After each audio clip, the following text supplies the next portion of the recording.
Thank you very much for being here. Hey, Joe.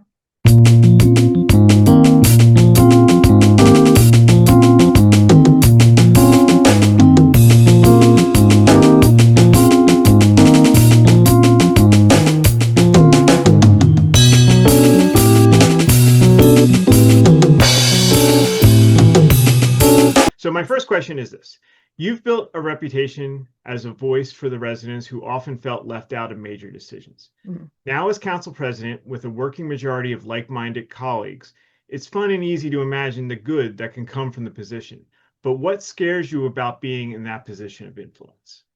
So I think even when I was the Lone Ranger, being the only vote, I do think I influenced that the councils. I use the Monroe Building as an example. You know, when you really educate people on things, they come to a final conclusion that they had no choice to. I believe if the Monroe Building ever came to a vote, that would have been no, and that's why it got pulled from the table. So although I sometimes felt ostracized because, I was limited by how much I could talk or whatever I said. What I say to the new counselors, and I've even said this to Richard Ash and everybody else, it's your independent voice and the way you process the information we have is going to be up to you. And you have to do the research, and we'll all do it. We'll all ask those questions. So you might come into a meeting where you're solidly against something, but after the conversation happens, it's okay to change your mind. And it doesn't have to be what I'm saying. It has to be where you can go. Because every night and every time you make that decision, you're going to be the one that has to live with it. So when I said at that opening speech, I thank your families because it comes home with you. It really does.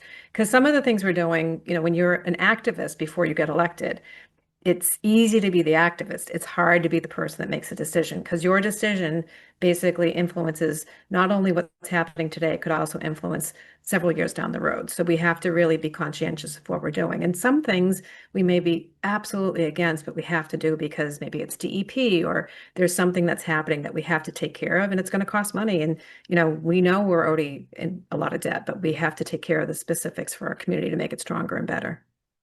I think this isn't an official question, but you hit on something that I often tell people as an activist myself. I know I'm not playing with live ammo. Like Yeah.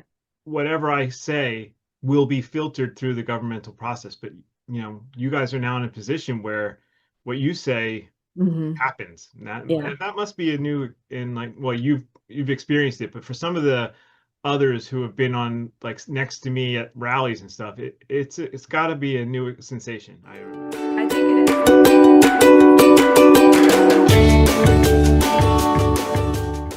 All right, well, here's number two. Looking Okay. back at your years on the council, what's one moment when you knew you were right and one when you realized later maybe that you were wrong? And how will those realizations inform your work as the council president?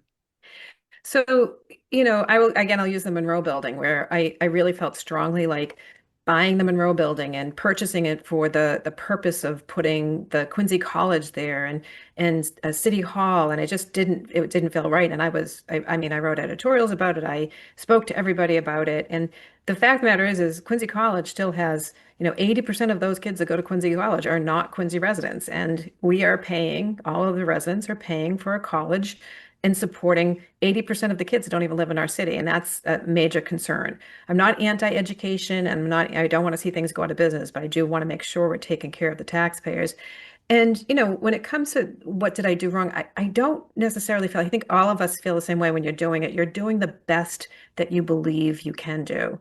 I know, like, I took some sensitive votes and people were very mad at me, but, at the end of the day, I'll still stand strong on those. And, an easier thing would always be to say yes to anything that has to do with police and fire. And I didn't say yes to that extra $25 million because they didn't show good faith of trying to cut anything out of that building to make it more affordable for people. And let me tell you, I took a lot of heat from that. Doesn't mean I'm anti-police or fire. It just means that I do think we have a responsibility to the taxpayers, and we have to make sure we're balancing those things. All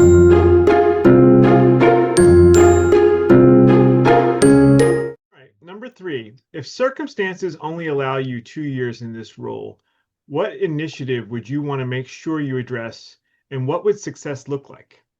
So the initiatives that I'd like to see happen is really putting some safeguards around our our stabilization accounts. So what we're seeing right now is a drain of everything. And even the mayor himself said that he's not in the job. He didn't get elected the job to create savings accounts. When in fact, the job itself of being the mayor or a town manager or a town administrator is balancing the operations in an affordable way that people can afford to be in their community and they can be proud of what's happening. Our S&P rating is a very important piece of that. And we've already been knocked at once about this, and it's going to happen again because the way we're going about spending. And we need to tighten our belts. We can't have every project be over the top. And I think a lot of people are seeing it. It started when he started, it wasn't maybe over the top, but since the last couple of years, it's been very, very apparent, gold leaf this and everything's happening and people don't know about what's happening, where the money's being spent. And we need to put those safeguards back into the city council. And that's why I want to make sure the auditor has a little bit more power. In 2008, the mayor had changed the way our city worked, and you saw them take the auditor's power away from them, away from that position, and put it all into a chief financial officer. And I like to remind everybody that, those people that work at City Hall, the directors or the commissioners or whatever you want to call them, all report to the mayor. They don't report to the city council. So that chief financial officer reports to the mayor. So when we're asking questions, we're not getting the answers we want, and we need to have an auditor that can audit those things and give us a heads up. We shouldn't have to dig to find out what's happening in our city. We should have the power to make sure we're making good decisions for taxpayers, and we need that pendulum to swing back, not all the way, but into the middle so that we both have some authority of what we're looking at. And I need the auditor to have that power. And secondly, we need to put some financial safeguards together as far as how we're using those stabilization accounts so that we're not draining them and we're being more truthful for the budgets we're creating. Because those budgets keep growing every year astronomically. And I'm getting yelled at in this job for what, 18 days. And people are really upset about their taxes.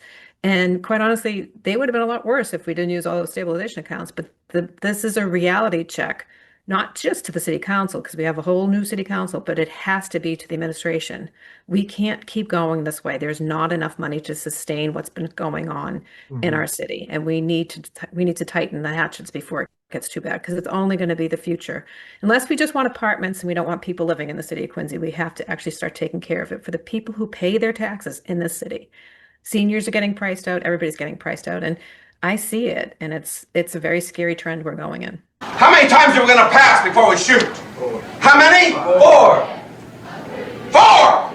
For years, you've advocated for greater transparency and public involvement in Quincy's planning and development.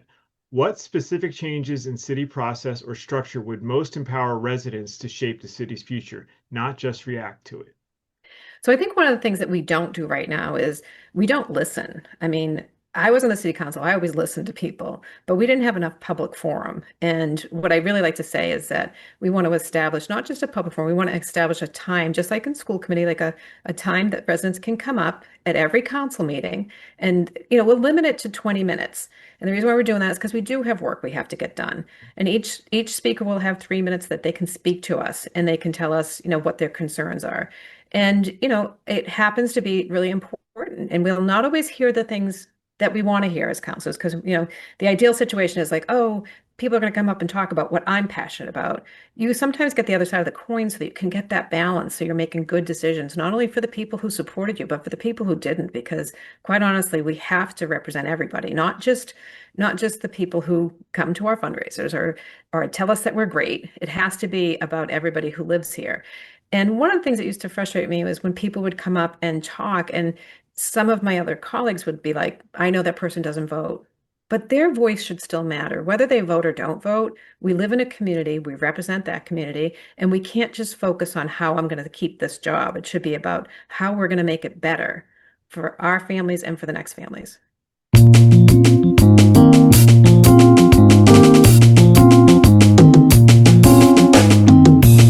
You've often been the lone no vote on issues where you felt the public wasn't given a fair voice. Mhm. Now, if you see a colleague stepping into that role, pushing back alone, how will you work with them? In other words, what did you wish your fellow counselors had done to collaborate with you when you were in that position?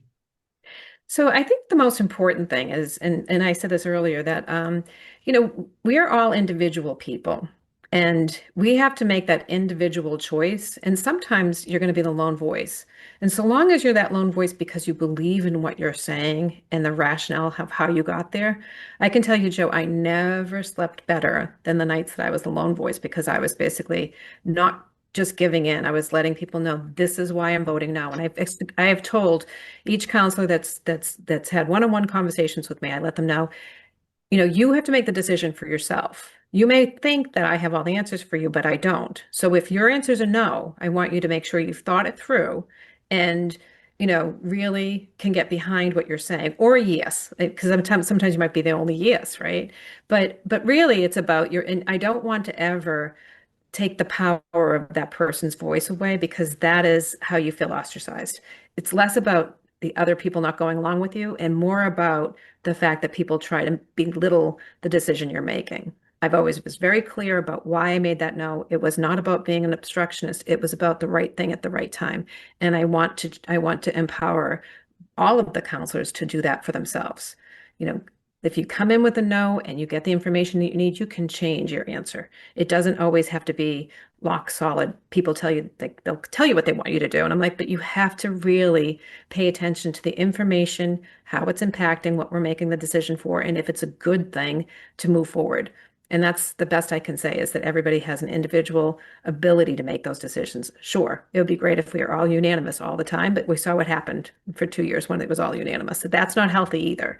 So Mhm. healthy debate, listening to each other, listening to constituents, understanding the information that's in front of us and what the outcome is going to be, and making sure that you're voicing those questions so that you can come to the right answer for yourself and for your constituents that you serve. Okay. Well, thank you, Anne. I want to let you get off to a dog walk or whatever else you're doing this Sunday, and I really look forward to seeing how Tuesday night goes. I know you guys have a huge agenda. Good luck with that, and I hope to have you back on sometime, maybe after the session, maybe towards the Oh, summer. I'd love to, no problem. I love to come out and talk about what I think is so passionate is the city of Quincy and how we can move it forward together. Thanks. All right, that wraps up our first episode of Five Questions With. I want to thank Anne for being willing to go first. I have invited the rest of the city council, and I've heard back from most of them. I'm scheduling those conversations now, so I hope to share them with you soon. So thanks for watching, and if you haven't subscribed yet, please do. That's the easiest way to make sure you don't miss any upcoming content. Until next time, I'm Joe. All right, that wraps up. That wraps up our first episode of Five Questions With. My thanks to Anne Mahoney for being. All right, that wraps up our first conversation. Oh my God.